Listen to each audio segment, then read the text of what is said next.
Srinivas IAS ಅಕಾಡೆಮಿಯ current affair ಲೆಕ್ಚರ್ಸ್ಗೆ ನಿಮ್ಮೆಲ್ಲರಿಗೂ ಸ್ವಾಗತ. ಇವತ್ತಿನ ಕರೆಂಟ್ ಅಫೇರ್ ಲೆಕ್ಚರ್ನ ನೋಡೋಣ. ಇವತ್ತಿನ ಎರಡು ಟಾಪಿಕ್ ಏನಿದೆ ಅಂತ ನೋಡೋಣ. Let us see the current affairs for today. The first topic is national sports governance bill 2025. ಇವತ್ತಿನ ಮೊದಲನೆಯ ಟಾಪಿಕ್ ಬಂದ್ಬಿಟ್ಟು ಏನಪ್ಪಾ ಅಂತಂದ್ರೆ ರಾಷ್ಟ್ರೀಯ ಕ್ರೀಡಾ ಆಡಳಿತದ ಒಂದು ಬಿಲ್ ಅಂತ ಹೇಳ್ಬೋದು. ಅದು 2025 ಈ ವರ್ಷ ಹೊಸ ಬಿಲ್ ಅನ್ನ ಅವ್ರು ಏನ್ ಮಾಡಿದ್ದಾರೆ ಅಂತಂದ್ರೆ ಜಾರಿಗೆ ತಗೊಂಡ್ ಬಂದಿದ್ದಾರೆ. ಇದರ ಪರಿಚಯದ ಬಗ್ಗೆ ಒಂದ್ ಸ್ವಲ್ಪ ನೋಡೋಣ. ನೋಡಿ, ರಾಷ್ಟ್ರೀಯ ಕ್ರೀಡಾ ಆಡಳಿತದ ಈ ಬಿಲ್ ಏನಿದೆ ಇದು 2020-25 ಭಾರತದಲ್ಲಿ ಕ್ರೀಡಾ ಆಡಳಿತದ ಅದನ್ನ ಹೇಗೆ ನಾವು ಚೆನ್ನಾಗಿ ಮಾಡಬಹುದು, ಓಕೆ, ಹೊಣೆಗಾರಿಕೆ ಆಯ್ತು ಅಥವಾ ನ್ಯಾಯ ಮೊತ್ತವಾಯ್ತು ಅಥವಾ ಅದನ್ನ ಚುನಾವಣೆ ಆಯ್ತು, ಮತ್ತೆ ಅದರ ಅಂತಾರಾಷ್ಟ್ರೀಯ ಮಾನದಂಡನೆಗಳನ್ನ ಪಾಲನೆ ಮಾಡೋದಾಯ್ತು, ಇದನ್ನೆಲ್ಲವನ್ನು ನಾವು ಖಚಿತಪಡಿಸೋಕೆ ಏನ್ ಮಾಡಿದೀವಪ್ಪ ಅಂತಂದ್ರೆ ಈ ವರ್ಷ ನಾವು ಒಂದು ರಾಷ್ಟ್ರೀಯ ಕ್ರೀಡಾ ಆಡಳಿತದ ಬಿಲ್ ಅಂತ ಒಂದು ಇಂಟ್ರೊಡ್ಯೂಸ್ ಮಾಡಿದ್ದೀವಿ. ಓಕೆ, ಇವಾಗ ಏನಾಗುತ್ತೆ ಅಂತ ನೋಡಿ, ಇವಾಗ ನಾವು ನಮ್ಮ ಭಾರತದಿಂದ ಒಲಿಂಪಿಕ್ಸ್ ನಲ್ಲಿ ಅಥವಾ ಬೇರೆ ದೊಡ್ಡ ದೊಡ್ಡ ಕಾಂಪಿಟೇಷನ್ಗಳಲ್ಲಿ ನಮ್ಮ ಭಾರತದ ಜನರನ್ನ ಕಳಿಸ್ಬೇಕು ಅಂತ ಅಂದ್ರೆ ನಾವೇನ್ ಮಾಡ್ಬೇಕಪ್ಪ ಅಂತಂದ್ರೆ ಅಂತಾರಾಷ್ಟ್ರೀಯದ ಮಟ್ಟದಲ್ಲಿ ನಾವೇನ್ ಮಾಡ್ಬೇಕಂದ್ರೆ ಅಲ್ಲಿರೋ ಒಂದ್ ಸ್ವಲ್ಪ ರೂಲ್ಸ್ ರೆಗ್ಯುಲೇಷನ್ಸ್ ನ ಫಾಲೋ ಮಾಡ್ತಾ ಇರ್ಬೇಕು. ಅದನ್ನ ಏನ್ ಮಾಡ್ಬೇಕು, ನಾವು ಮಾನದಂಡನೆಗಳನ್ನ ಫಾಲೋ ಮಾಡ್ಬೇಕು ಅಥವಾ ಪಾಲನೆಯನ್ನ ಮಾಡ್ಬೇಕು. ಅದನ್ನ ಖಚಿತಪಡಿಸೋದು ಕೂಡ ಈ ಒಂದು ಬಿಲ್ಲಿನ ಮೂಲಕ ಆಗುತ್ತೆ. ಓಕೆ, ಈ ಮೂಲಕ ನಾವೇನ್ ಮಾಡ್ಬೋದು, ಈ ಕ್ರೀಡಾ ಕ್ಷೇತ್ರದಲ್ಲಿ ನಾವು ಸುಧಾರಣೆಯನ್ನ ತಗೊಂಡ್ ಬರ್ಬೋದು, ಅಂದ್ರೆ ಸುಧಾರಣೆಯನ್ನ ಮಾಡ್ಬೋದು. ಇವಾಗ ಅಲ್ಲಿ ಯಾರು ಕೋಚ್ ಆಗ್ತಾರೆ ಅವ್ರಿಗೋಸ್ಕರ ನಾವೇನ್ ಮಾಡ್ಬೋದಪ್ಪ ಅಂತಂದ್ರೆ ನ್ಯಾಯ ಸಮ್ಮತ ಚುನಾವಣೆಗಳನ್ನ ಮಾಡಬಹುದು. ಅಷ್ಟೇ ಅಲ್ಲದೆ ನಾವೇನ್ ಮಾಡ್ಬೋದು, ಹೊಣೆಗಾರಿಕೆ, ಯಾರು ಹೊಣೆಗಾರಿಕೆಯನ್ನ ತಗೊಳ್ತಾರೆ, ಈ ಎಲ್ಲವನ್ನು ನಾವ್ ಏನ್ ಮಾಡ್ಬೋದಪ್ಪ ಅಂತಂದ್ರೆ ಈ ಒಂದು ಬಿಲ್ಲಿನ ಮೂಲಕ ನಾವ್ ಇದನ್ನ ಆಡಳಿತವನ್ನ ಮಾಡ್ಬೋದು ಅಥವಾ ಈ ಬಿಲ್ಲಿನ ಮೂಲಕ ನಾವು ಅದನ್ನ ಚೆನ್ನಾಗಿ ಮಾಡ್ಬೋದು ಅನ್ನೋ ಒಂದು ನಿಟ್ಟಿನಲ್ಲಿ ಈ ಬಿಲ್ಲನ್ನು ಅವರು ಇಂಟ್ರೊಡ್ಯೂಸ್ ಮಾಡಿದ್ದಾರೆ. So the National Sports Governance Bill 2025 aims to reach or reform ಅಂತಂದ್ರೆ ನಾವು ಏನ್ ಮಾಡ್ತಾ ಇದೀವಿ, ಚೇಂಜ್ ಮಾಡ್ತಾ ಇದೀವಿ, reform the sports sector in India by ensuring there is transparency. Okay, ಅದಷ್ಟೇ ಅಲ್ಲದೆ accountability, there is accountability, there is a free election. So if you want to find out who is supposed to be the good coach for this particular game, so in that case we will have a free election and international compliance also. So if you want to send people for Commonwealth Games, Asian Games, or if you want to send them to Olympics, so what should be the compliance that they need to follow for the international level, that can be also identified and it can be administered in the sports administration, right? So this is about it. ಉದ್ದೇಶಗಳು ಏನೇನು ನೋಡಿ, what are the objectives? Okay, to establish central body like National Board Sports or National Sports Board, National Olympic Committee and the Sports Federation to regulate sports governance ಅಂತಂದ್ರೆ ಏನ್ ಮಾಡ್ತಾ ಇದೀವಿ ಅಂತಂದ್ರೆ ನೋಡಿ, ಕ್ರೀಡಾ ಆಡಳಿತದ ನಿಯಂತ್ರಣೆಗಾಗಿ ನಾವ್ ಏನ್ ಮಾಡ್ಬೋದಪ್ಪ ಅಂತಂದ್ರೆ ರಾಷ್ಟ್ರೀಯ ಕ್ರೀಡಾ ಮಂಡಳಿ, ನೋಡಿ ನಾವೇನ್ ಮಾಡ್ಬೋದು, ರಾಷ್ಟ್ರೀಯ ಕ್ರೀಡಾ ಮಂಡಳಿ, ರಾಷ್ಟ್ರೀಯ ಒಲಿಂಪಿಕ್ ಸಮಿತಿಯನ್ನ ಕೂಡ ನಾವು ಮಾಡ್ಬೋದು, ಮತ್ತೆ ಕ್ರೀಡಾ ಫೆಡರೇಷನ್ಗಳಂತ ಕೇಂದ್ರಗಳನ್ನ, ಸಂಸ್ಥೆಗಳನ್ನ ನಾವೇನ್ ಮಾಡ್ಬೋದು, ಸ್ಥಾಪನೆ ಮಾಡ್ಬೋದು. ಯಾಕೆ ಇದನ್ನ ಮಾಡ್ಬೋದು ಅಂತಂದ್ರೆ ನೋಡಿ, ನಾವು ಏನ್ ಮಾಡ್ಬೇಕು ಅನ್ಕೊಳ್ತಾ ಇದೀವಿ, ಕ್ರೀಡಾ ಆಡಳಿತ ನಿಯಂತ್ರಣೆಗಾಗಿ. ಸೊ ಕ್ರೀಡಾ ಆಡಳಿತ ನಿಯಂತ್ರಣೆಗಾಗಿ ನಾವ್ ಏನ್ ಮಾಡ್ಬೇಕು ಅನ್ಕೊಳ್ತಾ ಇದೀವಿ, ಈ ಒಂದಷ್ಟು ಸಮಿತಿಗಳನ್ನ ನಾವು ರಚನೆಯನ್ನ ಮಾಡ್ತೀವಿ. ಇದು ಒಂದು ಉದ್ದೇಶ ಆಗಿದೆ. To establish central boards like national sports board, national Olympic committee and the sports federation committee. Okay, ಇದಷ್ಟೇ ಅಲ್ಲದೆ ನೋಡಿ ಏನಾಗುತ್ತೆ, to give national sports board the power to recognise, suspend and cancel sports bodies including BCCI. ನೋಡಿ ಏನ್ ಮಾಡ್ತಾ ಇದೀವಿ ಅಂತಂದ್ರೆ BCCI ಸೇರಿದಂತೆ ಕ್ರೀಡಾ ಸಂಸ್ಥೆಗಳೇನಿದೆ ಅದನ್ನ ಗುರುತಿಸೋದು. ಗುರುತಿಸೋದು ಅಷ್ಟೇ ಅಲ್ಲ, ಯಾವುದಾದ್ರೂ ಸಂಸ್ಥೆ ಏನಾದ್ರೂ ಚೆನ್ನಾಗಿ ಕೆಲಸವನ್ನ ಮಾಡ್ತಾ ಇಲ್ಲ ಅಂತಂದ್ರೆ ಅಂತ ಒಂದು ಸಂಸ್ಥೆಯನ್ನ ನಾವ್ ಏನ್ ಮಾಡ್ಬೇಕು ಅನ್ಕೊಳ್ತಾ ಇದೀವಿ ಅಂತಂದ್ರೆ ಅದನ್ನ ರದ್ದುಪಡಿಸುವುದು. ಓಕೆ, ಅಧಿಕಾರವನ್ನ ರಾಷ್ಟ್ರೀಯ ಕ್ರೀಡಾ ಮಂಡಳಿಗೆ ನಾವ್ ಏನ್ ಮಾಡ್ತಾ ಇದೀವಿ, ನೀಡ್ತಾ ಇದ್ದೀವಿ. ಸೊ ಯಾರಾದ್ರೂ ಏನಾದ್ರೂ ಯಾವುದೇ ಸಂಸ್ಥೆ ಅವರ ಕೆಲಸವನ್ನ ಸರಿಯಾಗಿ ನಿರ್ವಹಣೆಯನ್ನ ಮಾಡ್ತಾ ಇಲ್ಲ ಅಂತಂದ್ರೆ ಅಂತ ಅಧಿಕಾರವನ್ನ ನಾವ್ ಏನ್ ಮಾಡ್ತಾ ಇದೀವಿ ಅಂತಂದ್ರೆ ಆ ಎಲ್ಲಾ ಅಧಿಕಾರಗಳನ್ನ ನಾವು ರಾಷ್ಟ್ರೀಯ ಕ್ರೀಡಾ ಮಂಡಳಿಗೆ ನೀಡ್ತಾ ಇದ್ದೇವೆ. ಸೊ ಈ ತರ ಮಾಡೋದ್ರಿಂದ ನಾವ್ ಏನ್ ಮಾಡ್ತಾ ಇದೀವಿ ಅಂತಂದ್ರೆ ನಮ್ಮ ಕ್ರೀಡೆಯಲ್ಲಿ ಆಡಳಿತವನ್ನ ನಾವು ನಿಯಂತ್ರಣ ಮಾಡಬೇಕು ಅಂತ ಅನ್ಕೊಳ್ತಾ ಇದ್ದೀವಿ. Okay, this is to ensure democratic functioning in the sports federation through a structured general body and executive committee. ಅಂತಂದ್ರೆ ನಾವ್ ಏನ್ ಮಾಡ್ತಾ ಇದೀವಪ್ಪ ಅಂತಂದ್ರೆ ನೋಡಿ, ಇಲ್ಲಿ ಒಂದು ಚೆನ್ನಾಗಿರುವಂತ ಫೆಡರೇಷನ್ ನ ಮಾಡ್ತಾ ಇದೀವಿ. ಈ ತರ ಮಾಡೋದ್ರಿಂದ ಒಂದು ಸಂಘಟನೆಯನ್ನ ಏನ್ ಮಾಡ್ತಾ ಇದೀವಿ, ಒಂದು ಚೆನ್ನಾಗಿರುವಂತ ಬಾಡಿ ಅಥವಾ ಎಕ್ಸಿಕ್ಯೂಟಿವ್ ಕಮಿಟಿಯನ್ನ ನಾವು ಏನ್ ಮಾಡ್ತಾ ಇದೀವಿ, ರಚಿಸ್ತಾ ಇದೀವಿ. ಈ ತರ ಮಾಡೋದ್ರಿಂದ ಏನಾಗುತ್ತೆ, ಕಾರ್ಯನಿರ್ವಹಣೆ ತುಂಬಾ ಚೆನ್ನಾಗಿ ಖಚಿತವನ್ನ ಪಡಿಸ್ಬೇಕು ಅನ್ನೋ ಒಂದು ನಿಟ್ಟಿನಲ್ಲಿ ಈ ಒಂದು ಸ್ಪೋರ್ಟ್ಸ್ ಬಿಲ್ ನ ನಾವು ತಗೊಂಡು ಬಂದಿದ್ದೇವೆ. ನೋಡಿ, ಇದಷ್ಟೇ ಅಲ್ಲದೆ ಯಾವುದೇ ನಾಗರಿಕ ನ್ಯಾಯಾಲಯ ಅಧಿಕಾರ ಹೊಂದಿರುವಂತ ರಾಷ್ಟ್ರ ಕ್ರೀಡಾ ನ್ಯಾಯ ಮಂಡಳಿಯನ್ನ ಕೂಡ ನಾವೇನ್ ಮಾಡ್ತಾ ಇದೀವಿ ನೋಡಿ, ನ್ಯಾಷನಲ್ ಸ್ಪೋರ್ಟ್ಸ್ ಟ್ರಿಬ್ಯುನಲ್ ಅಂತ ಹೇಳ್ತೀವಿ. ರಾಷ್ಟ್ರೀಯ ಕ್ರೀಡಾ ನ್ಯಾಯ ಮಂಡಳಿಯನ್ನ ಕೂಡ ನಾವೇನ್ ಮಾಡ್ತಾ ಇದೀವಿ, ಸಂಸ್ಥೆಯನ್ನ ಮಾಡ್ತಾ ಇದೀವಿ ಅಥವಾ ಸಂಸ್ಥಾಪನೆಯನ್ನ ಮಾಡ್ತಾ ಇದೀವಿ. ಇದು ಯಾವ ನ್ಯಾಯಾಲಯದಲ್ಲಿ? ನಾಗರಿಕ ನ್ಯಾಯಾಲಯ. ಅದಕ್ಕೆ ನಾವಂತ ಏನ್ ಹೇಳ್ತೀವಿ? ಸಿವಿಲ್ ಕೋರ್ಟ್ಸ್ ಅಂತ ಏನ್ ಹೇಳ್ತೀವಿ. ಅಲ್ಲಿ ಈ ಒಂದು ನಿಮ್ಮ ಏನೇ ದೂರುಗಳಿದ್ರು ನೀವು ಇಲ್ಲಿ ಸಲ್ಲಿಸಬಹುದು. ಓಕೆ, ಇದನ್ನ ಸ್ಥಾಪಿಸುವ ಮೂಲಕ ನಾವ್ ಏನ್ ಮಾಡ್ತಾ ಇದೀವಿ? ಕ್ರೀಡಾ ವಿಧಾನಗಳನ್ನ ಅಥವಾ ಅಲ್ಲಿರುವಂತ ಏನೇ ಪ್ರಾಬ್ಲಮ್ಸ್ ಏನಿದೆ, ವಿವಾದಗಳೇನಿದೆ, ಆ ಎಲ್ಲಾ ವಿವಾದಗಳನ್ನ ನಾವು ತುರ್ತವಾಗಿ ಅಂತಂದ್ರೆ ಶೀಘ್ರವಾಗಿ ನಾವು ಪರಿಹಾರ ಮಾಡಬೇಕು ಅನ್ನೋ ನಿಟ್ಟಿನಲ್ಲಿ ನಾವು ಏನ್ ಮಾಡ್ತಾ ಇದೀವಿ? ರಾಷ್ಟ್ರೀಯ ಕ್ರೀಡಾ ನ್ಯಾಯಮಂಡಳಿಯನ್ನ ಕೂಡ ನಾವು ಇಲ್ಲಿ ಸ್ಥಾಪನೆ ಮಾಡ್ತಾ ಇದ್ದೀವಿ.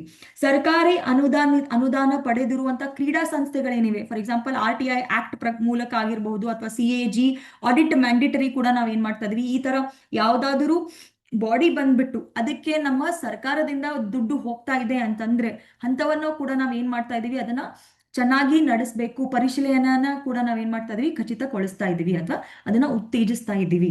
So what we are trying to do is to resolve any sports dispute that are there very quickly. We have also established a national sports tribunal with a civil court power. So this particular national sports tribunal will have the same power as a civil court. Okay, and not just that, to bring and promote transparency by bringing the grant receiving sports body under the RTI Act and making audits also. The CAG will also make the audit how much amount was being given, how much amount is being utilized.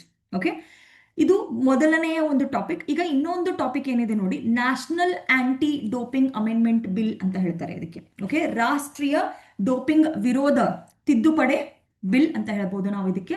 2025 ಇದನ್ನು ಕೂಡ ನಾವು ಏನ್ ಮಾಡಕ್ಕೆ ಉಪಯೋಗಿಸ್ತಾ ಇದೀವಿ ಅಂತಂದ್ರೆ, ಇದು ನೋಡಿ, ಇದು ಕ್ರೀಡೆಗೆ ಸಂಬಂಧಪಟ್ಟಿದಂತಾಗಿದೆ.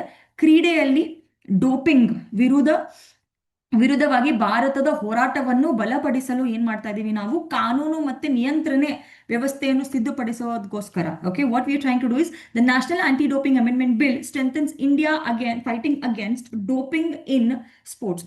So what we are trying to do here is we have to make sure that we are having a proper legal enhancing in the sports doping, right? So and framework and align it with the global standards. Okay, so ಇಲ್ಲಿ doping ಅಂತಂದ್ರೆ ನೋಡಿ, doping in sports refers to use of banned performance enhancing substances or main methods by athletes or to gain unfair advantage in the competition. ಅಂತಂದ್ರೆ ಏನಾಗುತ್ತೆ ಅಂತಂದ್ರೆ ನೋಡಿ, steroids ಅಂತ ಇದೆ, ಇದನ್ನ ಕೆಲವೊಬ್ರು ಅಥ್ಲೀಟ್ಸ್ ತಗೊಳ್ತಾರೆ. ಅಂತಂದ್ರೆ ಯಾವ್ದಾದ್ರು ಒಂದು ಕ್ರೀಡೆಯಲ್ಲಿ ಅವರು ಆಟ ಆಡೋಕ್ಕಿಂತ ಮುಂಚೆ ಅವ್ರು ಯಾವ್ದಾದ್ರು ಡ್ರಗ್ಸ್ ಏನಿದೆ ಅದನ್ನ ಅವರು ತಗೊಳ್ಳೋದು, ಇದಕ್ಕೆ ನಾವು ಡೋಪಿಂಗ್ ಅಂತ ಹೇಳ್ತೀವಿ. ಡೋಪಿಂಗ್ ಇನ್ ಸ್ಪೋರ್ಟ್ಸ್ ಅಂತ ಹೇಳ್ತೀವಿ ಅಥವಾ ಕ್ರೀಡೆಯಲ್ಲಿ ಡೋಪಿಂಗ್ ಅಂತ ಹೇಳ್ತೀವಿ. ಕ್ರೀಡೆಯಲ್ಲಿ ಡೋಪಿಂಗ್ ಅಂತಂದ್ರೆ ನೀವು ಯಾವ್ದಾದ್ರು ಒಂದು ಕ್ರೀಡೆಯನ್ನ ಆಡಬೇಕು ಅಂತಂದ್ರೆ ನಿಮ್ಮ ಶಕ್ತಿಯನ್ನ ಬಲಪಡಿಸಲು ನೀವು ಯಾವ್ದಾದ್ರು ಡ್ರಗ್ಸ್ ತಗೊಳ್ತಾ ಇದ್ರೆ ಅಥವಾ ಯಾವ್ದಾದ್ರು ಸ್ಟೆರಾಯ್ಡ್ಸ್ ತಗೊಳ್ತಾ ಇದ್ರೆ ಇದಕ್ಕೆ ನಾವು ಸ್ಪೋರ್ಟ್ಸ್ ಡೋಪಿಂಗ್ ಅಂತ ಹೇಳ್ತೀವಿ ಅಥವಾ ಕ್ರೀಡೆ ಡೋಪಿಂಗ್ ಅಂತ ಹೇಳ್ತೀವಿ. ಇದರ ವಿರುದ್ಧ ನಾವು ಭಾರತದವರು ಹೋರಾಟವನ್ನ ನಾವು ಏನ್ ಮಾಡ್ಬೇಕು? ಬಲಪಡಿಸಬೇಕು. ಓಕೆ, ಕಾನೂನು ಮತ್ತು ನಿಯಂತ್ರಣ ವ್ಯವಸ್ಥೆಯನ್ನು ಸುಧಾರಿಸಬೇಕು ಅನ್ನೋ ಒಂದು ನಿಟ್ಟಿನಲ್ಲಿ ನಾವು ಏನ್ ಮಾಡ್ತಾ ಇದೀವಿ ಅಂದ್ರೆ ಈ ಒಂದು ಬಿಲ್ ಅನ್ನ ನಾವು ತಗೊಂಡ್ ಬಂದಿದ್ದೇವೆ. ಓಕೆ, ಸೊ ಈ ಅಮೆಂಡ್ಮೆಂಟ್ ಏನಿದೆ, to amend the act of 2022, ಈಗ ಇದು ಅಮೆಂಡ್ ಏನಿತ್ತಪ್ಪ ಅಂತಂದ್ರೆ ಈ ಒಂದು ಬಿಲ್ ಏನಿದೆ ಅದು ಮುಂಚೆ 2022 ಅಲ್ಲಿತ್ತು, ಇವಾಗ ಇದನ್ನ ನಾವು ತಿದ್ದುಪಡಿಸಿದ್ದೇವೆ. ಓಕೆ, ಸೊ ಈ ತಿದ್ದುಪಡಿಯಲ್ಲಿ ನೋಡಿ, what we are trying to do is to amend the act of 2022 and strengthen India's overall anti doping structure. ಅಂತಂದ್ರೆ ನಮ್ಮ ಆಂಟಿ ಡೋಪಿಂಗ್ ಸ್ಟ್ರಕ್ಚರ್ ಏನಿದೆ ಅದನ್ನ ನಾವು ಬಲಪಡಿಸಬೇಕು ಅನ್ನೋ ಒಂದು ನಿಟ್ಟಿನಲ್ಲಿ ಇದನ್ನ ನಾವು ಏನ್ ಮಾಡಿದೀವಿ? ತಗೊಂಡ್ ಬಂದಿದ್ದೇವೆ. ಅದ್ರ ಜೊತೆಗೆ ನೋಡಿ ಏನಾಗ್ತಾ ಇದೆ ಅಂತಂದ್ರೆ, to prohibit doping practices and maintain India's compliance with UNESCO convention against doping. Okay, so ಏನ್ ಮಾಡ್ತಾ ಇದೀವಿ ಅಂತಂದ್ರೆ ಡೋಪಿಂಗ್ ಪದ್ಧತಿಗಳನ್ನ ನಾವು ಸಂಪೂರ್ಣ ನಿಷೇಧವನ್ನ ಮಾಡಬೇಕು ಅನ್ಕೊಳ್ತಾ ಇದ್ವಿ. ಯುನೆಸ್ಕೋ ಡೋಪಿಂಗ್ ವಿರುದ್ಧ ಕೂಡ ಏನ್ ಮಾಡ್ಬೇಕು? ಒಪ್ಪಂದಕ್ಕೆ ನಾವು ಭಾರತವನ್ನ ಅನುಸರಿಸನೆಯನ್ನ ಮಾಡಬೇಕು ಅನ್ನೋ ಒಂದು ನಿಟ್ಟಿನಲ್ಲಿ ಇದನ್ನ ನಾವು ತಗೊಂಡ್ ಬಂದಿದ್ದೇವೆ. ಇದು ಇದರ ಒಂದು ಉಪಯೋಗಗಳು ಅಂತ ನಾವಿಲ್ಲಿ ಹೇಳ್ಬಹುದು.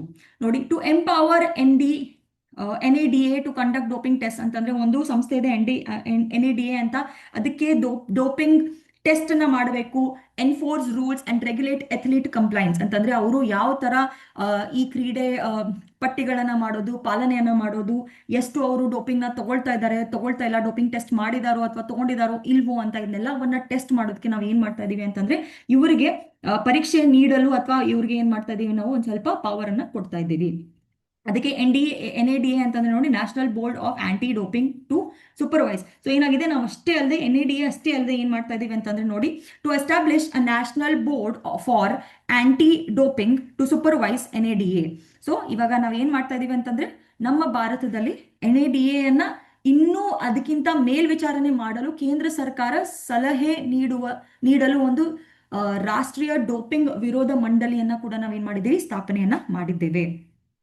NADA ಅಂತಂದ್ರೆ national anti doping agency. So ಇಲ್ಲಿ NADA ಅಂದ್ರೆ ಏನಂತಂದ್ರೆ national anti doping agency. Okay, ಇವರು ಮಾಡ್ತಾ ಇರೋ ಕೆಲಸವನ್ನ ಅವರು ಕರೆಕ್ಟ್ ಆಗಿ ಮಾಡ್ತಾ ಇದ್ದಾರೋ ಇಲ್ಲೋ ಅನ್ನೋದಕ್ಕೆ ನಾವ್ ಏನ್ ಮಾಡ್ತಾ ಇದೀವಿ, ಇಲ್ಲಿ ನೋಡಿ ರಾಷ್ಟ್ರದ ಡೋಪಿಂಗ್ ವಿರೋಧ ಮಂಡಳಿಯನ್ನ ಕೂಡ ನಾವು ಏನ್ ಮಾಡಿದೀವಿ, ಸ್ಥಾಪನೆಯನ್ನ ಮಾಡಿದ್ದೇವೆ. Okay, to clearly define doping violations for strict enforcement and quick justice ಅಂತಂದ್ರೆ ಅವ್ರು ಏನ್ ಮಾಡ್ತಾ ಇದಾರೆ, ಡೋಪಿಂಗ್ ವೈಲೇಷನ್ ಮಾಡಿದಾರಾ ಅಥವಾ ನಾವು ತುಂಬಾ ಚೆನ್ನಾಗಿ ಸ್ಟ್ರಿಕ್ಟ್ ಆಗಿ ನಾವು ಏನ್ ಮಾಡ್ತಾ ಇದೀವಿ, ಎನ್ಫೋರ್ಸ್ಮೆಂಟ್ ನ ಕೂಡ ಇಲ್ಲಿ ನಾವು ಮಾಡ್ತಾ ಇದೀವಿ.